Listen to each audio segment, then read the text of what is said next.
नमस्कार मित्रांनो, युथिंक 24 मध्ये तुमचं हार्दिक स्वागत आहे.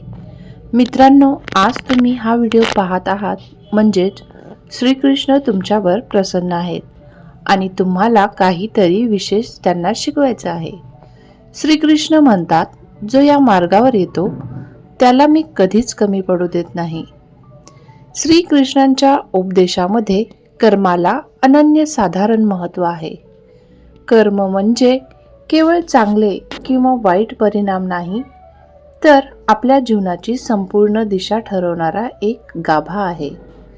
आपले कर्म हे फक्त आपल्यावरच नाही, तर आपल्या आजूबाजूच्या लोकांवरही प्रभाव टाकते. तुम्ही करत असलेले प्रत्येक कर्म तुमच्या भविष्यासाठी एक नवीन वाट उघडते आणि त्याचबरोबर समाजात तुमची एक प्रतिमा उभी राहते. श्रीकृष्णांचे सांगणे आहे की योग्य आणि अयोग्य कर्म ठरवणे प्रत्येकासाठी सोपे नसते. काही वेळा परिस्थितीनुसार तर कधी वेळेच्या खेळामुळेही योग्य आणि अयोग्य कर्म ठरते. म्हणूनच आपल्या कर्मांचा विचार करताना अंतर्दृष्टी आणि संतुलनाची आवश्यकता आहे. ज्याच्या मनात शंका, भीती किंवा अस्वस्थता नाही, त्या कर्मांमधून आत्मिक समाधान मिळतं. अशा कर्मांनी मनशांती आणि आंतरिक आनंद मिळतो. श्रीकृष्ण सांगतात, वाईट कर्मांचे कारण नेहमी भौतिक आकर्षणांमध्ये लपलेले असते. पैसा, सत्ता, स्त्री, जमीन, प्रसिद्धी, यश किंवा शक्ती या गोष्टी मिळवण्यासाठी मनुष्य कधी चांगला तर कधी चुकीचा मार्ग निवडतो. पण हा चुकीचा मार्ग त्याच्या आत्म्यावर ओझं ठेवतो आणि त्याला आतून पोखरून काढतो आणि त्याच्या जीवनात न संपणाऱ्या भीतीचा आधार देतो. मित्रांनो, तुम्ही कधी विचार करा, तुमच्या खिशात जर थोडे पैसे असतील आणि एखादा भुकेला तुमच्याकडे अन्न मागत आहे, तर तुम्ही काय कराल? तो पैसा तुमच्या भविष्यासाठी राखून ठेवता, पण त्यातून एका गरजूचा निव्वळ आधार तोडता. श्रीकृष्ण म्हणतात, हा निर्णय भले छोटा वाटला तरी त्याचे परिणाम मोठे असतात, कारण यातच आपल्या आत्म्याची कसोटी असते. म्हणूनच श्रीकृष्णांनी दिलेला मार्ग नेहमी शांतता, समर्पण आणि शांतीकडे नेतो. प्रत्येक कृतीची परीक्षा वेळेच्या चाचणीवर होते आणि श्रीकृष्ण कधीच चुकीचा निर्णय घेत नाहीत. मित्रांनो, आपल्या कर्मांना एक नवीन दिशा द्या, जेणेकरून तुमचा प्रवास आत्मिक शांततेकडे जाईल. तुमच्या जीवनात या विचारांना समाविष्ट करा आणि युथिंक 24 या चॅनलसोबत असेच प्रेरणादायी विचार घेत राहा. श्रीकृष्णाच्या आशीर्वादाने प्रत्येकाला एक सुंदर मार्ग प्राप्त होईल. सेवा आणि दान हे माणसाच्या जीवनातील दोन अत्यंत महत्त्वाचे आधारस्तंभ आहेत. जेव्हा आपण दुसऱ्यांना मदत करतो आणि त्यांना आपल्या जवळचे काही दान करतो, तेव्हा आपल्याला केवळ परोपकाराचा आनंद नाही, तर आत्मिक शांतीही मिळते. आपण समजतो की आपल्या छोट्या छोट्या सेवा आणि दानाचे कार्य हे केवळ सामाजिक नव्हे, तर आध्यात्मिक दृष्टिकोनातूनही महत्त्वाचे आहे. यामुळे आपल्या मनात शुद्धता येते आणि आपल्याला जीवनात एक वेगळाच आनंद मिळतो. लक्षात ठेवा की चांगल्या कर्माची सुरुवात ही नेहमीच मोठ्या गोष्टींनी होत नाही, तर ती छोटी छोटी सेवा आणि प्रेमांच्या कृतीने होते. आपण रस्त्यावर एखाद्याला अन्न देतो, एखाद्या गरजूला मदतीचा हात देतो. यामुळे केवळ व्यक्तीचेच भले होत नाही, तर आपल्या मनालाही एक अनोखी समाधानाची भावना मिळते. जर आपण या संधींना नाकारतो, तर आपली आत्मा याचा नकारात्मक अनुभव घेत राहते, ज्यामुळे आपण स्वतःच्या शांतीपासून दूर जातो. स्त्रीचा सन्मान राखणे हे एक महत्त्वाचे कर्तव्य आहे. स्त्रीला सृष्टिकर्ता मानले गेले आहे आणि तिचा आदर राखणे हे आपले पवित्र कर्तव्य आहे. भगवद्गीतेत सांगितले आहे की द्रौपदीच्या अपमानामुळे महाभारतासारख्या मोठ्या युद्धाचा जन्म झाला. जर तिचा अपमान झाला नसता तर महाभारतासारख्या विध्वंसक संहार टळला असता. हे दाखवते की एक चुकीचा निर्णय किंवा वाईट कर्म कधी किती भयावह परिणाम करू शकतो. आपल्या प्रत्येक कृतीचे परिणाम फक्त आपल्या जीवनावरच नाही तर आपल्या आत्म्यावरही होत असतात. जेव्हा आपण दुसऱ्याच्या हक्कावर ताबा घेतो, दुसऱ्याचे अधिकार हिरावतो, तेव्हा आपला आत्मा वाईट कर्मामुळे दूषित होते. सत्ता, प्रसिद्धी, संपत्ती मिळवण्यासाठी काही वेळा लोक चुकीचा मार्ग निवडतात. इतरांचा अपमान करतात किंवा त्यांच्या यशावर ईर्ष्या करतात. पण हे सर्व वाईट कर्म असून त्याचे परिणाम नकारात्मक असतात. सत्ता आणि संपत्तीच्या मागे धावून आपण कधी नैतिकतेच्या मर्यादा ओलांडतो. जेव्हा माणूस सत्ता मिळवण्यासाठी निर्दोष लोकांना त्रास देतो, त्यांना ठेचतो, तेव्हा अशा प्रकारचे वाईट कर्म त्यांच्या आत्म्यावर मोठा परिणाम करतात. जर आपले कर्म चांगले असेल तर आपल्याला समाधान मिळेल, पण जर आपण चुकीचा मार्ग निवडला तर त्याचे परिणाम देखील आपल्याला भोगावे लागतील. सत्य आणि प्रेम यांचा मार्गच आत्मशांतीचा मार्ग आहे. जेव्हा आपण लोकांच्या हितासाठी काम करतो, त्यांना आधार देतो, त्यांना आपली ताकद देतो, तेव्हा आपले जीवन अधिक अर्थपूर्ण होते. एक चांगला माणूस कधीही दुसऱ्याला त्रास देण्याचा विचारच करत नाही, तर तो नेहमीच परोपकार आणि मदतीच्या कार्यात रस घेतो. अशा प्रकारे आपल्या प्रत्येक कर्माचे मूल्य आहे. जसे आपण चांगल्या कर्मासाठी काम करतो, तसे आपले जीवन आनंदी होते. श्रीकृष्ण गीतेत सांगतात की जो व्यक्ती चांगले कर्म करतो त्याला कधीही भय नाही. त्याच्या रात्री शांत झोपी असतात. त्यामुळे आपण हे लक्षात ठेवले पाहिजे की आपल्या प्रत्येक कृतीत, आपल्या प्रत्येक निर्णयामध्ये एक विशेष परिणाम असतो आणि तो केवळ आपल्या जीवनालाच नव्हे तर आपल्या आत्म्यालाही प्रभावित करतो. जेव्हा आपली नियत शुद्ध आणि दुसऱ्यांच्या भल्यासाठी असते, तेव्हा आपल्या जीवनात असलेला प्रत्येक छोटासा वाईट कर्म देखील नकारात्मक प्रभाव सोडतो. म्हणूनच आपल्या कर्मांना नेहमी शुद्ध आणि योग्य ठेवणे अत्यंत महत्त्वाचे आहे. आपली नियत पवित्र ठेवा आणि जगात चांगुलपणा पसरण्याचा प्रयत्न करा. तुमचं कर्म चांगलं आहे की वाईट हे जाणून घेण्यासाठी महिन्यातून एक वेळ स्वतःला ध्यान आणि साधना करत मरताना अनुभवण्याचा प्रयत्न करा. जेव्हा तुम्हाला हे जाणवेल की तुमच्या श्वासांची गती मंदावली आहे आणि तुमचं मृत्यूच्या उंबरठ्यावर पोहोचण्याचा वेळ आलाय, तेव्हा तुमचं 1 महिन्याचं कर्म तुमच्या समोर येईल. तुमच्या भोवती हे कर्म एक वर्तुळ तयार करेल. वाईट कर्म तुम्हाला ओरडून सांगतील की तुम्ही काय चुकीचं केलं आहे आणि मृत्यूच्या वेळेस तुम्ही त्या गडद कर्मामुळे घाबरून जाल. तुमचं मन घाबरेल. तुमच्या श्वासांवर नियंत्रण मिळवायला तुम्हाला त्रास होईल, पण त्याच वेळी तुमचे चांगले कर्म देखील तुमच्या भोवतीच असतील. ते तुम्हाला म्हणतील की तुम्ही जगासाठी चांगले कर्म केले आहे आणि तुम्ही स्वर्गासाठी योग्य आहात. तुम्ही आनंदाने मृत्यूला स्वीकारू शकाल. ही ती वेळ असेल जेव्हा चांगले कर्म तुम्हाला शांतता आणि आत्मसंतोष मिळवून देईल. मृत्यूच्या क्षणी जेव्हा भयंकर भय असते, तेव्हा आपली आत्मा त्या भयभीत मार्गाने निघून जाते.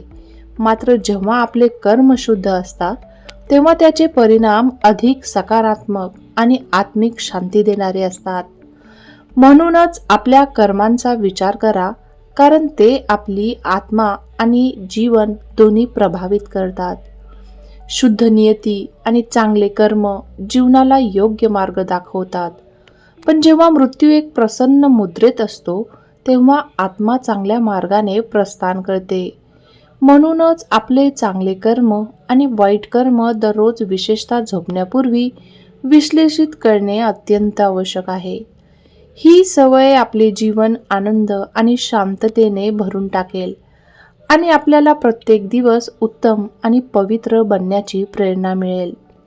कर्म सुधारण्याचा आणि जीवन सुधारण्याचा एक प्रभावी मार्ग आहे आणि तो मार्ग आहे ध्यानाचा अभ्यास. ध्यान आपल्याला आपल्या मनाला शांत आणि नियंत्रित करण्याची संधी देतो. आणि शांत मन आपल्याला योग्य निर्णय घेण्यास मदत करते. जेव्हा आपले मन शांत असते तेव्हा आपल्याला आपल्या कार्यांबद्दल योग्य वचनबद्धता जाणवते. ध्यान करणारे लोक सामान्यतः त्यांच्या कार्यात अधिक यशस्वी असतात, कारण ते एकाग्रचित्त होऊन आपल्या लक्ष्याकडे जातात. असे लोक कठोर मेहनत आणि इमानदारीने काम करतात आणि त्यांना फसवणुकीची आवश्यकता नसते.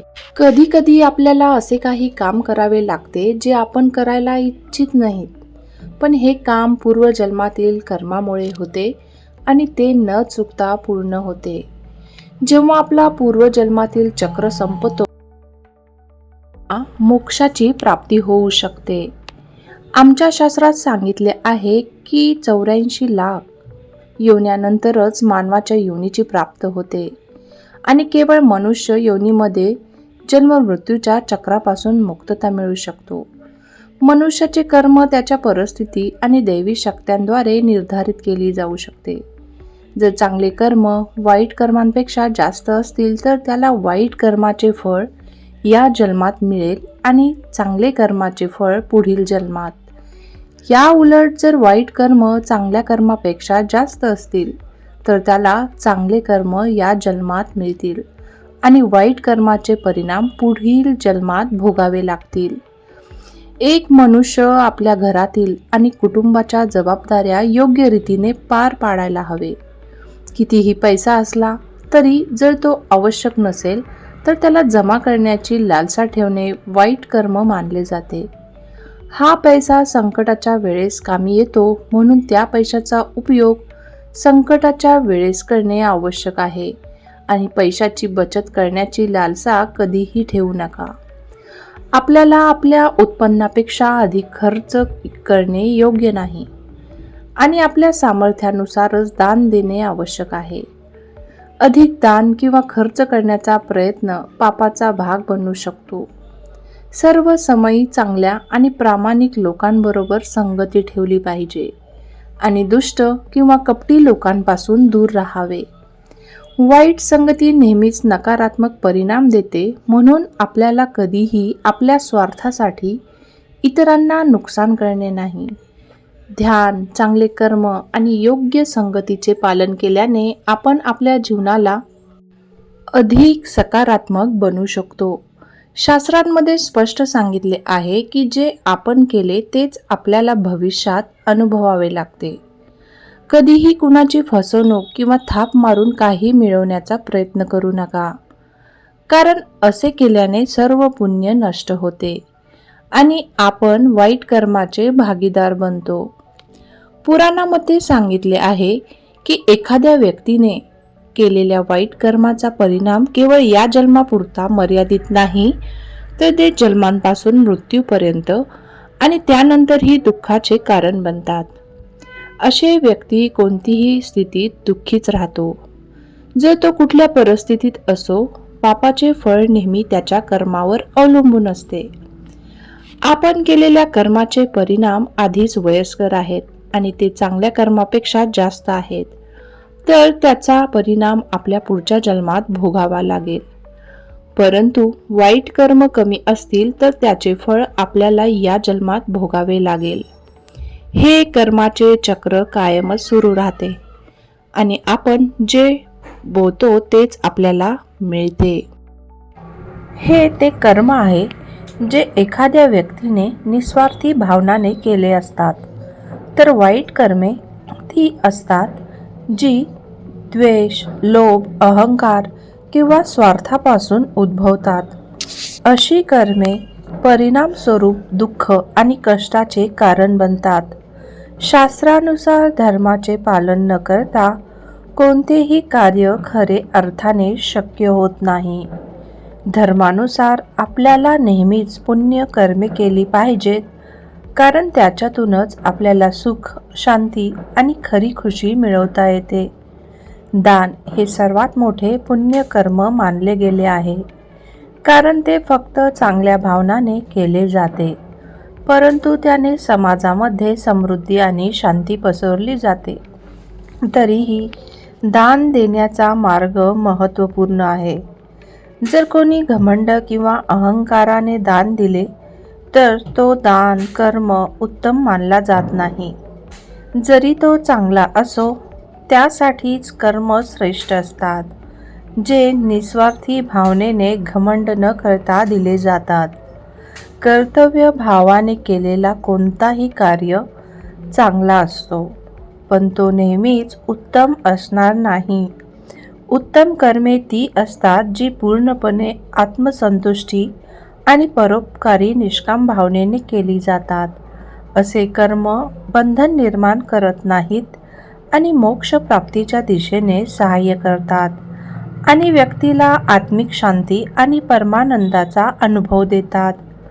याप्रमाणे जेव्हा कर्मे फक्त फळाच्या इच्छेने मुक्त असतात आणि ईश्वराची सेवा करण्यासाठी निस्वार्थी भावनेने केली जातात, तेव्हा खरे कर्मयोग मानले जातात. कर्मयोग आणि पुण्य कर्माच्या महत्त्वावर आधारित एक मजेदार आणि प्रेरणादायक गोष्ट सांगतो. एका गावात एक तरुण मुलगा होता. नाव होतं अर्जुन. अर्जुन फारच चांगला आणि इमानदार मुलगा होता. त्याचं एक स्वप्न होतं. तो आपलं जीवन महान बनवण्यासाठी चांगले कर्म करण्याचा प्रयत्न करणार होता. पण अर्जुनाला एक गोष्ट कधीच समजली नव्हती. कर्म का फल हे कसं काम करतात. एकदा अर्जुन एक वृद्ध साधू महात्म्याला भेटला. साधूंनी अर्जुनला सांगितलं, माझ्या लहानशा गाडीत बस आणि मी तुला एक महत्त्वाचं धडे देणार आहे. अर्जुन गाडीत बसला आणि साधू महात्मा त्याला एक घनदाट जंगलात घेऊन गेले.